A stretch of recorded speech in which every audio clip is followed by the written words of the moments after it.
ડીસા ખાતે આયોજન પંચના અધ્યક્ષ શ્રી યમલભાઈ વ્યાસના અધ્યક્ષ સ્થાને યોજાયો વિકાસ સપ્તાહ કાર્યક્રમ।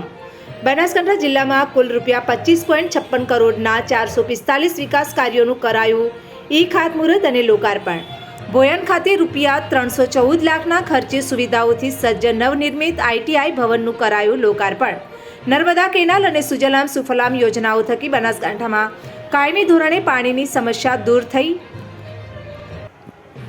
આજે આ ડીસા ITIના નવા જે બનેલા બિલ્ડિંગનું લોકાર્પણનો કાર્યક્રમ થયો। સાથે સાથે વિકાસ સપ્તાહ અંતર્ગત જે છેલ્લા એક સપ્તાહમાં અને વિવિધ કાર્યક્રમો થયા છે અને ખાસ કરીને ડીસામાં 45 કરોડથી વધુના 125થી વધારે જે કાર્યોનું લોકાર્પણ થયું છે અને 300થી વધુ કાર્યક્રમોનું જે ખાતમુહૂર્ત કરવામાં આવ્યા છે ડીસામાં અને બનાસકાંઠા જિલ્લામાં, તેના માટે હું ખૂબ શાસનને, વ્યવસ્થાને અને ચૂંટાયેલા પદાધિકારીઓને ખૂબ અભિનંદન આપું છું અને આગામી વર્ષોમાં બનાસકાંઠા જિલ્લામાં વધુમાં વધુ સારી રીતે વિકાસ થાય એ માટે સૌ ભેગા મળીને કાર્ય કરતા રહે અને એ માટે શુભેચ્છા પાઠવું છું।